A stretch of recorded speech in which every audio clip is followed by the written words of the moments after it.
हाँ, तो जैसा कि आपको पता होगा कि इससे पहले जो कल वाला लेक्चर था उसमें हम लोगों ने स्थितिज ऊर्जा तक संधारित्र की ऊर्जा जितनी संचित होती वो वहाँ तक डेरिवेशन हम लोगों ने कर लिया था।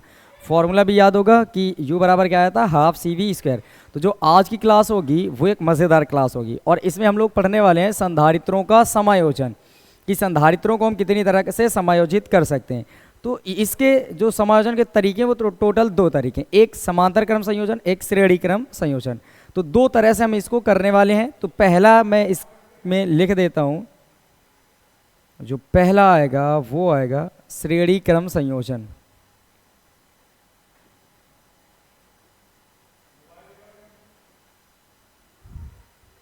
नंबर 1 में श्रेणी क्रम संयोजन होगा।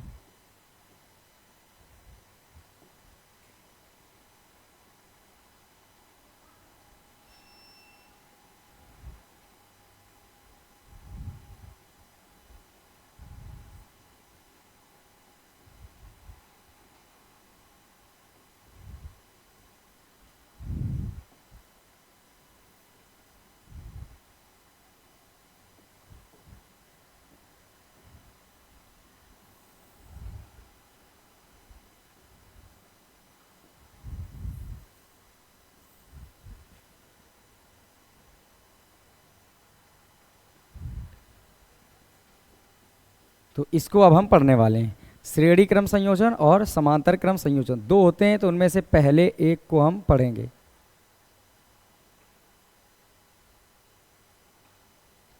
श्रेणी क्रम संयोजन पहला टॉपिक है।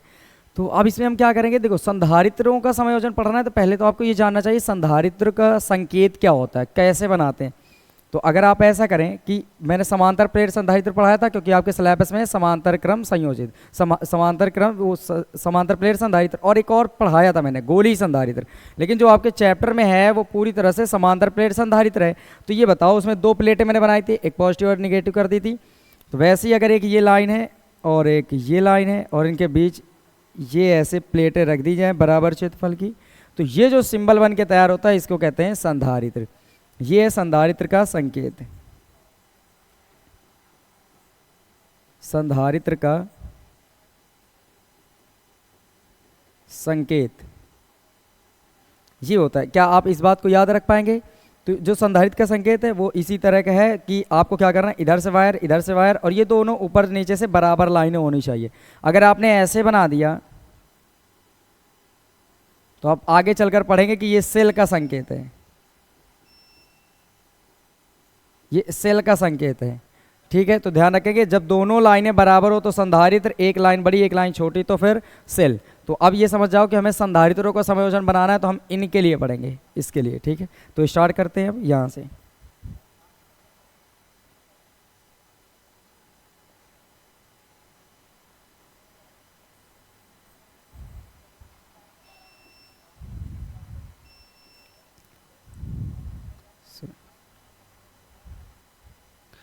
हम मान लेते हैं अपने पास ये 3 संधारित्र हैं।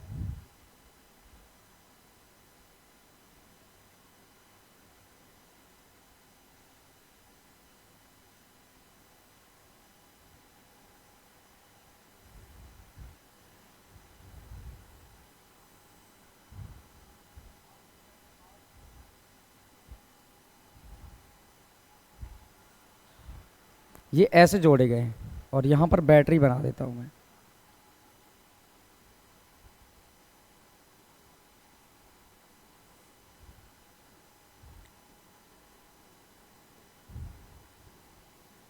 यह है बैटरी। ये 3 संधारित्र जुड़े, श्रेणी क्रम का मतलब ये होता है एक ही लाइन में जुड़े होना। देखो एक बात समझना, जैसे एक ये लाइन है, इस लाइन में मैंने एक चीज़ ये देखी, फिर इसी लाइन में एक और जोड़ दो, फिर इसी लाइन में एक और जोड़ दो। तो ऐसा करो कि जब एक ही रास्ते में जितने जुड़े हों तो वो सब कहलाते हैं श्रेणी क्रम में। किसमें? श्रेणी क्रम में। इसका मतलब ये हुआ ये इसी लाइन पर है, देखो इसी लाइन पर, तो ये किस लाइन में होते हैं? श्रेणी क्रम में। ठीक है, अगर कभी रास्ते अलग अलग हो जाए, जैसे मान लो ऐसे है और ऐसे होकर ऐसे आ जाए,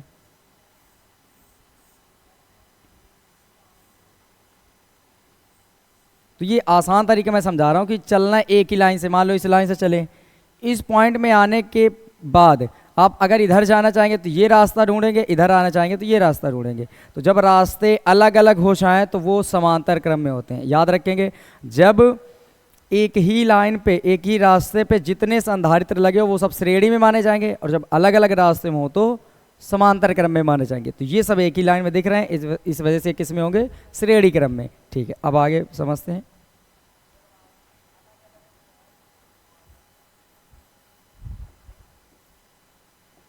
मान लो कि इसकी जो धारिता है वो है C1,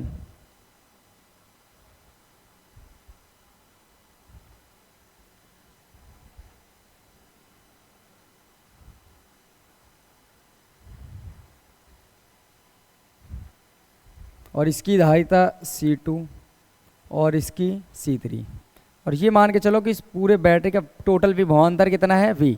ठीक है, इस पूरे परिपथ का विभवांतर कितना है? V। अब यहाँ पर समझिए ज़रा, अगर ये टोटल V है तो इसका इसके सिरों का विभवांतर कितना होगा? V1। वैसे इसके सिरों का हो जाएगा V2 और इसके सिरों का हो जाएगा V3। देखिए, श्रेणी क्रम में विभवांतर का मान अलग अलग होता है। वजह ये होती है कि अगर ध्यान से देखा जाए तो ये इस पॉइंट यहाँ से देखो, अगर ये मान लो इस जगह से तार होता है कि ये वायर यहाँ, एक वायर यहाँ, एक संधारित्र यहाँ, एक संधारित्र ऐसे, तो जो C1 है इन दो बिंदुओं के बीच जोड़ा है। देखो, जो ये संधारित्र है ये इस पॉइंट और इस पॉइंट के बीच जोड़ा है, लेकिन C2 क्या है? इस पॉइंट और इस पॉइंट के बीच जोड़ा है इधर, और ये वाला देखो इस पॉइंट और इधर के पॉइंट से जोड़ा है। मतलब ये हुआ कि विभवांतर क्या होता है? दो सेम बिंदु होंगे तो विभवांतर का मान सेम होगा, लेकिन अलग अलग बिंदुओं पर विभवांतर का मान क्या हो जाता है? अलग अलग। तो ये अलग अलग बिंदुओं से जुड़े होते हैं, जिसकी वजह से यहाँ पर विभवांतर अलग अलग हो जाता है। तो यहाँ पर V1, V2, V3। लेकिन एक बात समझिए, श्रेणी क्रम में धारा का मान सेम होता है, मतलब कह सकते हो आवेश का मान सेम होता है। कैसे? देखिए, अगर एक लाइन ये है, इससे जितना आवेश Q प्रवाहित होगा वही इस लाइन पे, अगर एक ही लाइन तो ये पूरे पे सेम चलता चला जाएगा, चलता चला जाएगा। तो अगर यहाँ से कोई आवेश प्रवाहित होगा तो ये इसी लाइन पे तो चलता चला जाएगा, चला जाएगा, चला जाएगा। तो आवेश का मान क्या हो जाएगा? बोलो, सेम हो जाएगा। मतलब हर किसी के पास जो आवेश है वो हो जाएगा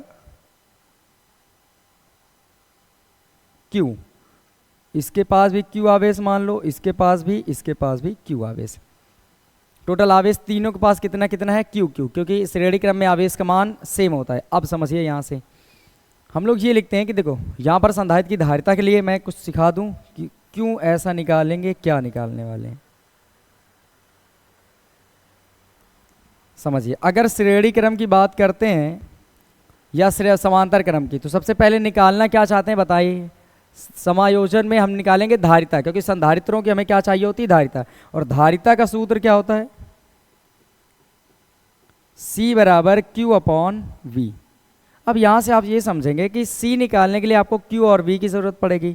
तो यहाँ पर Q भी दिख रहा है और V भी दिख रहा है, बशर्ते आपको ये याद रखना है कि जैसे पहले संधारित्र की बात होगी तो यहाँ 1 आएगा तो यहाँ 1 आ जाएगा, अगर 2 की बात होगी यहाँ 2 आएगा, यहाँ 2 आएगा।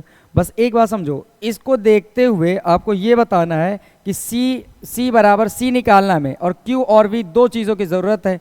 तो ये देखना है आपको इस परिपथ में कि Q और V में क्या चीज़ अलग अलग है। तो आप बोलेंगे देखो सभी में Q का मान सेम है क्योंकि श्रेणी क्रम है, तो अलग अलग क्या हो जाएगा? V। देखो V1, V2, V3। तो इस फॉर्मूले में लिख के समझ लेना है आपको कि जो चीज़ अलग अलग है तो जो भी फॉर्मूला हल करोगे वो उसी के लिए हल करोगे। मतलब हम यहाँ पर निकालेंगे किसके लिए? V के लिए। तो बताओ V बराबर अगर लिखेंगे तो ये V इधर आएगा तो C इधर आ जाएगा, तो Q ऊपर रहेगा और ये C इधर आएगा और V इधर, तो V इधर आ गया, C इधर आ जाएगा। इस फॉर्मूले का यूज़ करना है। याद रखिए कि जब भी आपको फॉर्मूला लगाना हो तो उसमें देखकर पहचान कर लें कि किसकी ज़रूरत है। पर इन परिपथियों में हल करते समय आपको ये बात याद रखना है कि जिसका मान अलग अलग है परिपथ में उसी को हल करना है। जैसे C निकालना है तो C को छोड़ दो, बचा क्या? Q और V। तो Q और V में ये चेक करना है किसका मान अलग अलग है परिपथ में, तो विभवांतर के मान अलग अलग है तो आपको विभवांतर का फॉर्मूला लगाना है। अगर कभी मान लो आवेश अलग अलग हुआ तो फिर आवेश का फॉर्मूला लगाओगे। तो यहाँ पर आप समझिए ज़रा, यहाँ पर क्या लिखेंगे? माना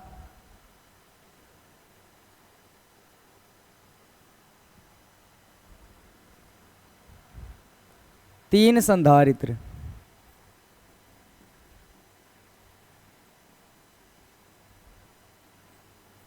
C1 comma C2 comma C3 श्रेणी क्रम में जुड़े हैं।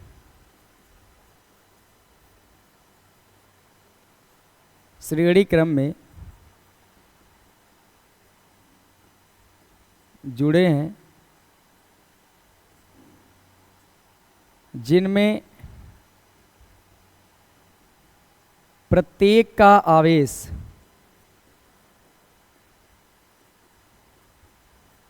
Q तथा इनके सिरों के बीच का विभवांतर, इनके सिरों के बीच विभवांतर क्रमशः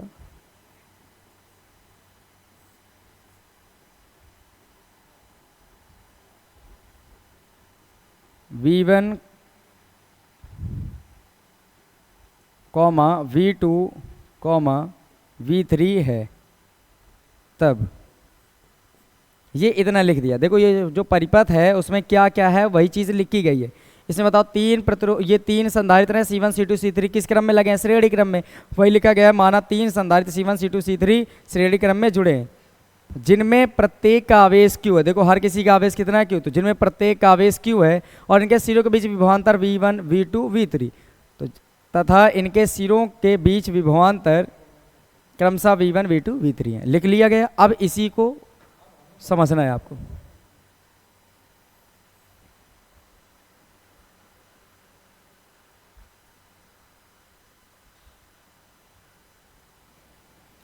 समझे? अब यहां से हम क्या लिखेंगे? तब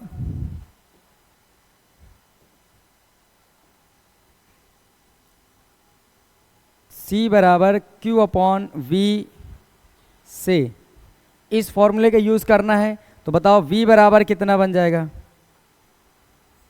V बराबर Q अपॉन C। देखो V इधर आएगा तो C नीचे आ जाएगा, ये V ऊपर जाएगा C नीचे आ जाएगा, बन जाएगा। इस फॉर्मूले का यूज करते चलना है। तो अब ये बताइए पहले संधारित्र के लिए क्या हो जाएगा? यहां पर मैं लिखता हूं पहले संधारित्र के लिए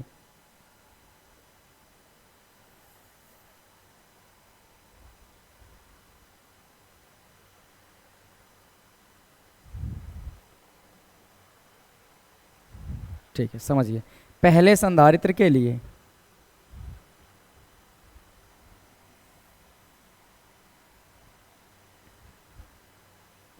अच्छा ये चीज समझ आ गई कि इसको मिटा दें, ये सीधे हम लिख दे रहे हैं। तो यहां से इसको मिटा देते हैं, इस फॉर्मूले का यूज करते हैं से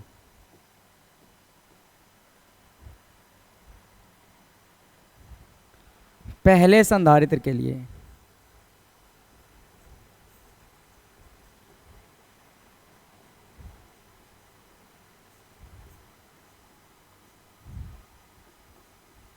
बताइए जब पहले संधारित्र की बात करेंगे तो यहाँ पर ये जो V बराबर यही फॉर्मूला यूज़ करना है। तो V की जगह में पहले संधारित्र का कितना है? बोलो V1, ये C1 तो ये V1, तो इस V की जगह में आ जाएगा V1। Q की जगह में बोलो पहले संधारित्र का आवेश Q ही है बटे C, पहले संधारित्र का धारिता कितनी है? C1, तो V1 बराबर Q अपॉन C1। इसी प्रकार लिखेंगे, इसी प्रकार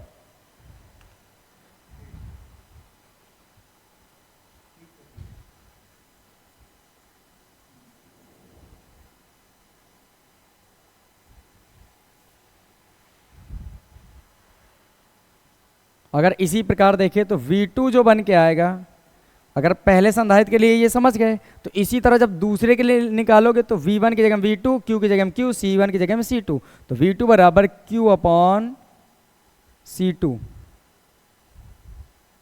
और V3 बराबर Q अपॉन C3। इतना समझ जाएंगे। जो V2 होगा Q अपॉन C2 के बराबर होगा और जो V3 है Q अपॉन C3 के बराबर हो जाएगा। फिर इसके बाद हम क्या लिखेंगे? अतः परिणामी विभवांतर या कुल विभवांतर लिख सकते हो, कुल विभवांतर v बराबर फॉर्मूला क्या बनेगा, v1 plus v2 plus v3, तीनों को जोड़ देंगे। क्यों? क्योंकि ये एक अदिश राशि है और सीधे बीजगणितीय नियम से जुड़ते हैं। तो यहाँ पर जो वैल्यू आएगी अब वो वैल्यू रखते जाओ। v की वैल्यू देखो इधर से, v बराबर परिणामी, तो टोटल परिणामी विभवांतर वो कितना है v, तो ये जो v लिखा है देखो v बराबर है कितना, q अपॉन सी, q अपॉन सी। v1 की वैल्यू बोलो कितनी, q अपॉन c1, v2 की वैल्यू q अपॉन c2, ये है v2 q upon c2, plus ये v3 है, v3 की वैल्यू q अपॉन c3, तो q अपॉन c3। अब इसके बाद एक दो लाइनें और डेरिवेशन कंप्लीट हो जाएगा। समझे ज़रा, देखो हर जगह q q तीनों में इनमें नज़र आ रहा है, इधर भी है, तो इधर मैं लिख रहा हूँ q अपॉन सी।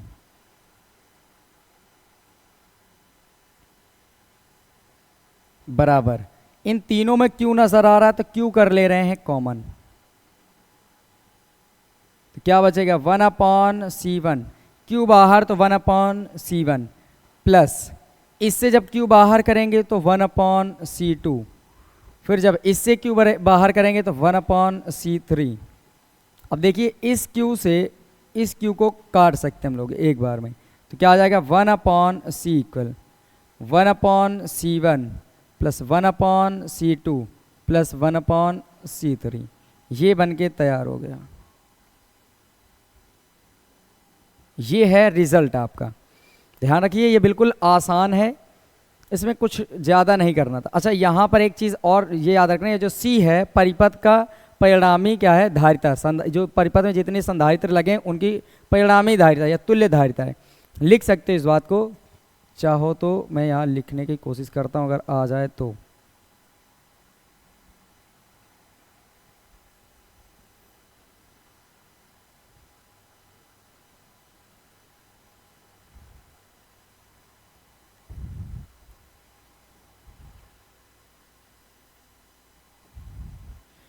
तथा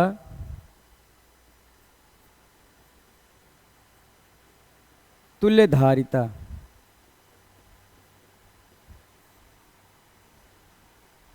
C है तब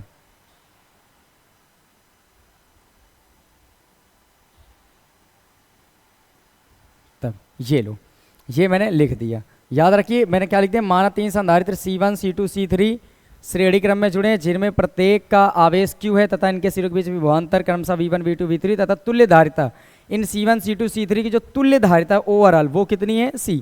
तो बस ये फॉर्मूला होगा V बराबर Q अपॉन C, V बराबर Q अपॉन C। पहले संधारित्र के लिए V1 Q अपॉन C1, इसी प्रकार दूसरे के लिए हो जाएगा, तीसरे के लिए ये हो जाएगा।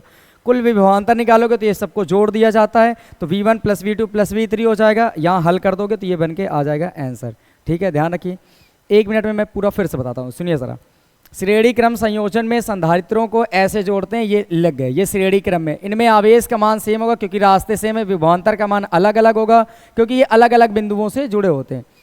करना क्या है, आपको ये लिख देना है कि तीन संधारित्र C1 C2 C3 श्रेणी क्रम में जुड़े जिनमें प्रत्येक का आवेश Q, इनके सिरों के बीच विभवांतर क्रमशः V1 V2 V3 है, इनका तुल्य धारिता C है। तब क्या लिखोगे, V बराबर Q अपॉन C से इस फॉर्मूले का तो यो प्रयोग करना है। ये C बराबर Q अपॉन V से बना है तो V बराबर Q अपॉन C होता है। तो यहाँ पहले संधारित्र के लिए क्या लिखोगे, V1, V की जगह V1, Q सेम है देखो Q Q Q, तो यहाँ पर Q रहेगा, C1 आ जाएगा। इसी प्रकार V2 निकालोगे Q अपॉन C2 और V3 निकालोगे Q अपॉन C3।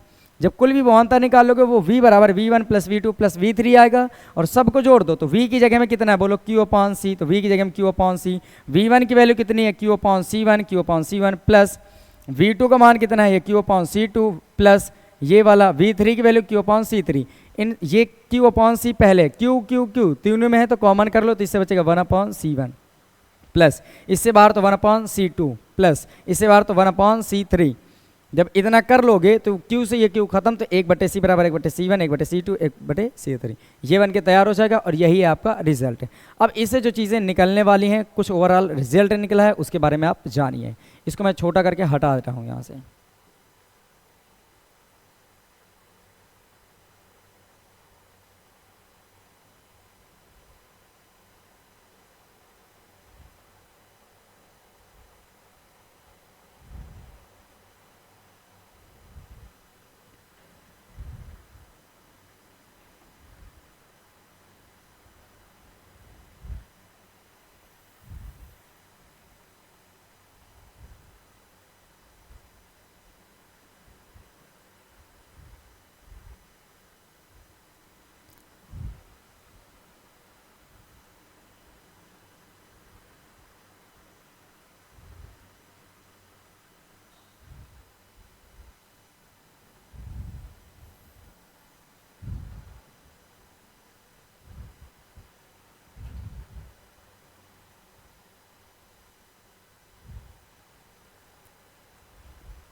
सुनिए ज़रा, अब ये फॉर्मूला निकला, तो अगर आप ये लिखना चाहो कुछ नोट पॉइंट करके तो वो आप समझिए।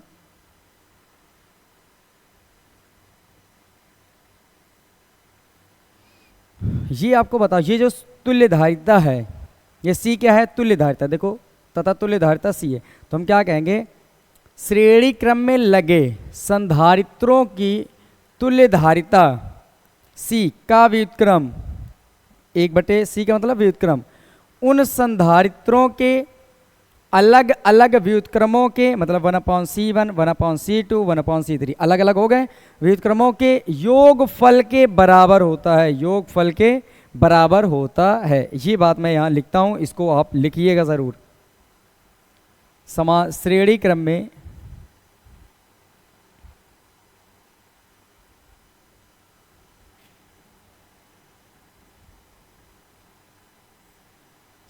क्रम में जुड़े संधारित्रों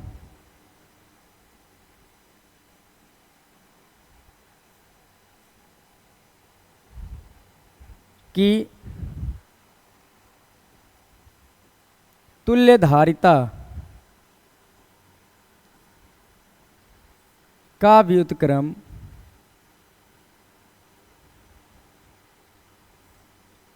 परिपथ में लगे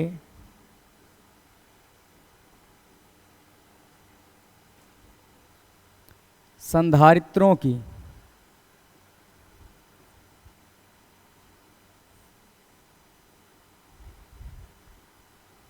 अलग अलग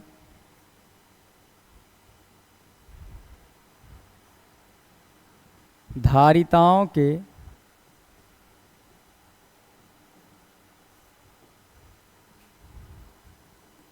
व्युत्क्रमों के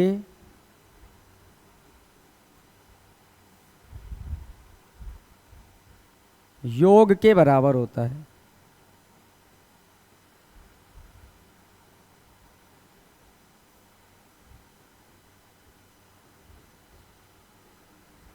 अब इसमें आपको क्या याद कर लेना, वो याद रखना है, ये बात याद रखना है। व्युत्क्रमों के योग के बराबर होता है कब? श्रेणी क्रम में जुड़े संधारित्रों की तुल्य धारिता, बस ये बात, श्रेणी क्रम में जुड़े संधारित्रों की तुल्य धारिता उनके व्युत्क्रमों के योग के बराबर होती है। ये शॉर्ट में आपको याद रखना है। तो आई होप कि ये पूरा डेरिवेशन आज आपको समझ आ गया होगा। तो फिर दूसरा बताया जाए।